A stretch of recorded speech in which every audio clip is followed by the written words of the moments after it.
Nick, your team have been working on the operating model for now over 7 months. Can you very briefly tell me what you've been about?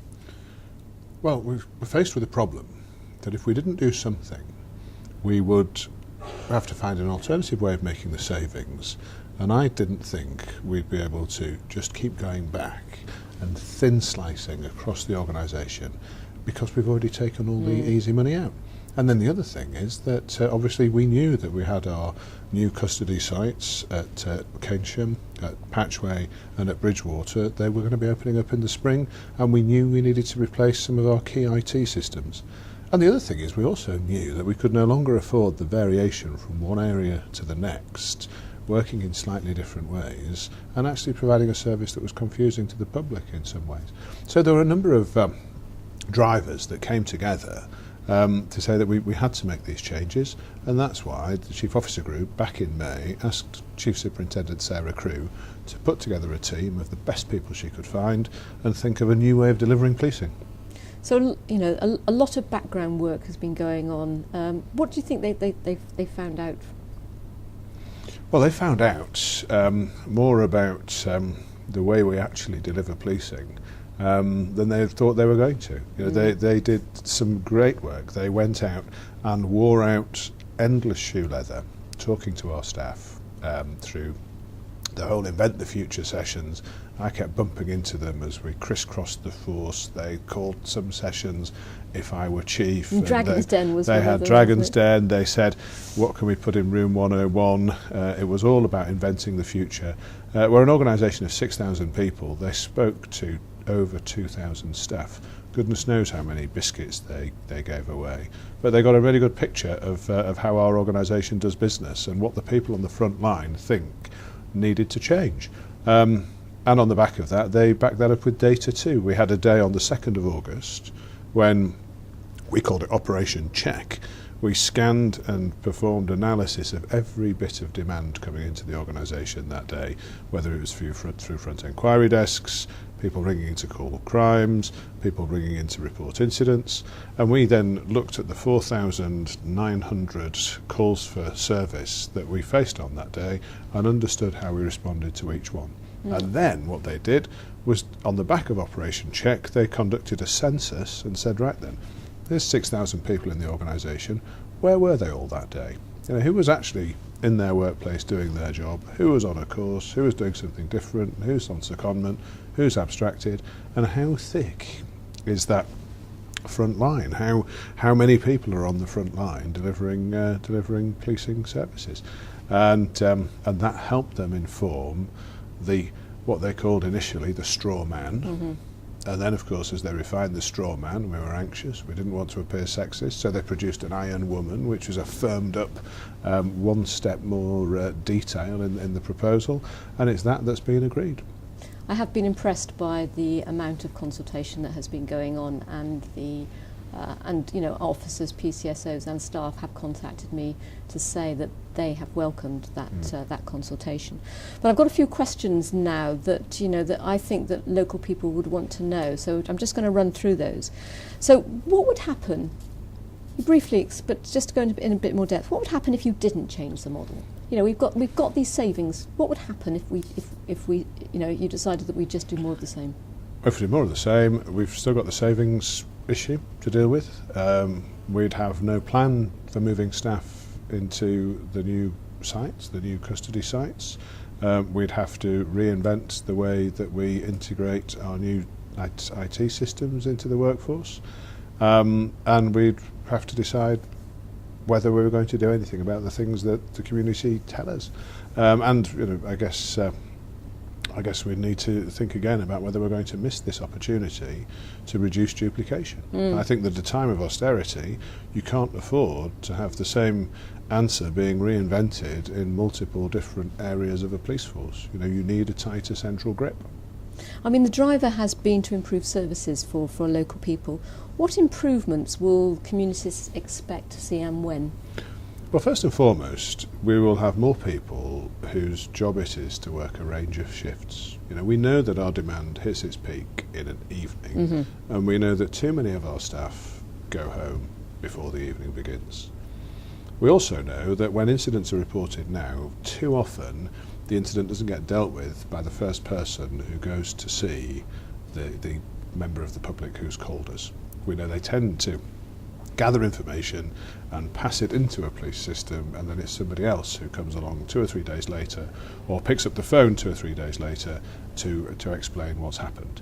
And so there'll be more incidents being resolved at first contact by a bigger front line, more people there. We've also got different enhancements. People will see, for example, these new neighbourhood manager posts, inspectors who won't have staff to look after. They'll be dedicated all the time just to problem solving and partnership working in neighbourhoods. We're already seeing enhancements to Track My Crime, which means people who've reported crime to the police can have the opportunity to follow what's happening with that investigation without needing to wait for a call from the investigating officer. We'll be launching a new website this week where it'll be much easier for people to get information from us because the website's more modern and better designed than its predecessor. So there's a range of changes, but fundamentally it's a bigger front line, albeit we're a shrinking organisation. More of that organisation will be at the front line. But it's not all good news, is it? I mean, there are going to be fewer police officers, aren't there? There are, and of course, we do our best, and it's my job to be optimistic about what could be achieved, but I need to be pragmatic too. This organisation used to have 3,350 or more officers. Today it's got 2,850 or so. At the end of this it's going to have 2,763. So it's shrinking all the time, and there will come a point when the service will suffer as a result. But my job, it's not for me to lobby for resources. My job is to do the best with what I've got. But I can't pretend that you can keep cutting a police force and expect it to perform to the same level no matter how far you cut. Let's go on to neighbourhood policing teams, because local people will tell me how much they value their local teams and the continuity of getting to know them and having relationships. How do you think these changes are likely to impact on those local people? Well, one of the things that came through in the early consultation was an anxiety that by giving more people a sense that they're at the front line was that you might just merge all the functions and lose the distinction between a neighbourhood focus and a response focus. And we wanted to be very careful to ensure that didn't happen. My hope is that whilst neighbourhood policing will now be considered much more part of the front line, they'll nevertheless be given the time to do that long-term problem-solving work, which is what neighbourhood policing is all about. And in response to the concerns that we heard in early consultation, we decided that it would be wrong to cut back on that because we want to demonstrate our commitment. So we're ensuring there'll be no reductions in the number of police officers or PCSOs involved in neighbourhood policing. And the staff that are in charge of them will know that they're the very last people you go to when it comes to abstractions or taking people away from their normal place of work. But they will be part of a broader capability, so they'll have more people to turn to. I heard the story the other day of the inspector who's used to going to work and briefing a dozen staff. We're now trialling these arrangements in the northeast area of the force. He turned up to a late shift one day and saw the dozen staff he's used to seeing, but flicked on the screens for video connections, video links to all the other people that he was now responsible for briefing, and there were 43. And suddenly he's thinking, well, this is quite a resource. There's something I can do something with here. So the neighbourhood teams will be part of a broader front-facing front line, but they'll have lots more resources to draw on, and they'll be better integrated with the rest of policing. But we've got to make sure they're protected. And what's the impact that will have on visibility? Well, I'd hope there'd be more visibility. That's our expectation, and we, I think that the way we'll see that visibility, I believe, be reflected in people's confidence in us. Now, for the last 3 quarters, confidence has been rising. I want it to keep rising. Me too. And we need to work hard at that. And what about response times? Do you see that there will be an improvement there? Well, I would hope that that we'll see the number of incidents we actually respond to may well go down, because we're dealing with things at first contact, so people will be less likely to call back. And of course, people will be able to get more information and answer more of their queries via our website. So I wouldn't be surprised if we end up with fewer incidents and there are more people at the front line, so I would hope that we'll be able to respond better. Mm-hmm. Avon and Somerset is a very diverse area, as we know, and one-size policing doesn't fit all. So what reassurance can you give that that local services will continue to reflect local need? Well, I think, it's a funny argument, this, about the extent to which policing is different. Yes, of course, the characteristics of cities are different from the characteristics of rural and village communities, but fundamentally, thieves are thieves and want arresting, and people who assault people, need to be caught and dealt with. People who get drunk and drive home, should do so in fear that if there's a chance of getting caught, and if they get caught, they'll be severely punished. And whilst we need to do some tailoring, I think the case for tailoring policing has probably been exaggerated over the years, and that's why we have a very expensive local variation in some of the services we provide. I think that Operation Bluestone, for example, our response to serious sexual assaults, is of a very high standard, and it's backed up by evidence. We do it in Bristol, and I can't see any reason why we shouldn't do exactly the same thing in Somerset and in our North East area. And that's why, as part of these changes, we're saying, no, everybody will work in a certain way. It's the way that's been proven to be the most effective. But looking at this one-team approach, is there going to be a point where, if a 999 call comes in, that some of our neighbourhood officers may be going to that rather than actually going to a neighbourhood meeting? That may well happen, and I'd expect, if I, as Chief Constable, if I'm on my way to a meeting and I see something that requires police attention, I'll divert and deal with it. And thankfully that doesn't happen very often, but when it does, I should, and I'm not alone in that. And I think, police officers who are too busy attending community meetings to do any police work, for me it sounds like they've forgotten their vocation. The problem is when they're doing nothing but police work and they never get to a community meeting. That's where you need to take some action. You need to free up some resource. But I don't think it's all that wrong that an officer will from time to time say, I couldn't get to that meeting because operational circumstances dictated that I was needed elsewhere. And vice versa, it might be a good way for a neighbourhood manager maybe to take a patrol officers to a community meeting to listen to some of the issues of the local people. Exactly, and that's kind of why it's so good to be saying this inspector I was describing, who's suddenly briefing 43 people instead of 12 people. They're listening to each other and they're understanding the different facets and dimensions of policing. This one-team policing, it reduces what people call the silo mentality, where I'm a response officer and nobody understands me, and my work's the only work that matters. Everyone is having to make cuts at the moment, all our local authorities, the criminal justice agencies. How do you think that we can make sure that our plans are joined up with our partners? Well, I think it's essential that we do join up our plans, and we're working to do so. The various chief executives meet. I chair a meeting of chief executives, and we've got one coming up. We're looking at how we can co-locate and provide services from common premises. We're sitting here in the town hall at Weston-super-Mare, where now members of the public can walk in and access public services from the police, library, local authority and others in a way that they couldn't do previously, and that's enabled 8 different public sector local service front doors onto the high street to shut down and combine into one, which means lower cost. So I think that's the sort of work we need to do.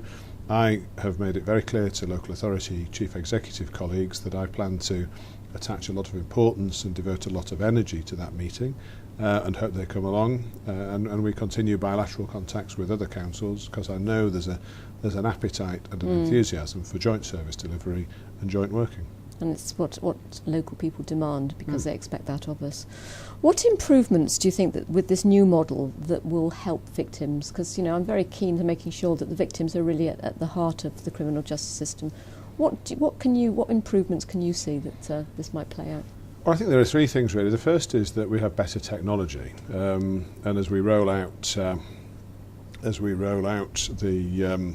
new crime and intelligence system, it will be easier to improve the the understanding we have of victims, because the data will simply be better. The second is our joint teams working, and the appointment of Natalie Steadman to improve the service to victims is very important. And then the third thing is the commitment to reduce the number of individual interactions with individual people in the constabulary. So it's a range of measures. This is something that the constabulary realises it's a high priority for you.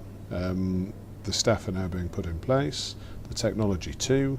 Avon and Somerset Constabulary has long been well regarded when it comes to the service to victims. Look at Track My Crime, for example, where victims can follow online progress in their investigation.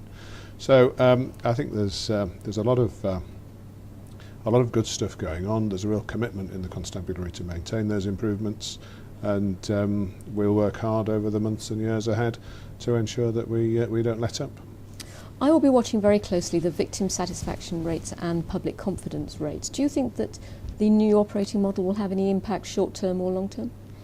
Well, I think the confidence rates may well be impacted by the fact that people will be seeing more of the police, but also there are other things happening. We are more open, we are readier to explain, and we are likely at a senior level in the constabulary just to have more contact with people, with people who form opinion about confidence in policing. So, I'm hopeful that through that engagement, that openness, that willingness to accept criticism, and that determination to put resource to the front line and provide a friendly, responsive service to communities in line with our values, that will drive up confidence. And I think the work that we're doing around culture, around public service, the way we talk to people, I think that will drive up satisfaction. We need every member of the constabulary to understand that they are in an ambassadorial role, and the service they provide is what matters to victims, and it's kind of what differentiates between good and bad policing. I think that message is sinking in the organisation, and we've always been pretty good. Confidence has withstood some nasty national headlines over a sustained period of time and remains pretty high, and we need to stick at it but continue to make improvements where we can. The operating model seems to have built up quite a lot of work on response times. I think I'm a bit concerned about how will the police keep up the proactive approach to crime reduction? Well, I think that there is a risk when you look at the the strands of work that have been built in. It's not just about catch and disrupt. There is the scope for proactivity. We retain a proactive surveillance capability at the centre of the organisation to deal with the most serious threats.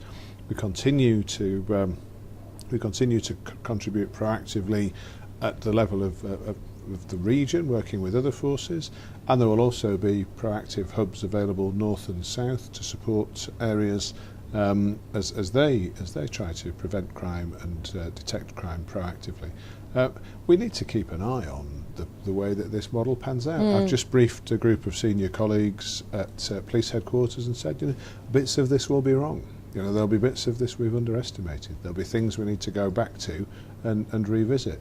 But fundamentally, I think the totality of the message is a strong one. Because going back to crime reduction, that sometimes there has been some criticism that we haven't got, there isn't a lead in the constabulary on crime reduction. Do you envisage that there will be in this new model? Well, it was a surprise to me that we didn't have the kind of old-fashioned local policing department at police headquarters that I've seen in other forces. They used to be called community departments or community affairs departments in some forces, local policing in others. So what we have now, we created an assistant chief constable portfolio called local policing, and Anthony Bangham's done a very good job, but he hasn't got his own local policing directorate responding to him. In the fullness of time, I think we should make it clear that the kind of secretariat that supports that individual in the force, that assistant chief constable local policing, should carry with it the lead for crime reduction. Albeit, of course, the head of CID would often say, well, that should be part of my responsibility too. But fundamentally, it's a collective responsibility for the moment. Okay. No, thank you, Nick. I think that's been really helpful. And now we've just got to get on with putting the operating model in place, and I will be watching very carefully. Thank you. Hard work ahead. Thank you.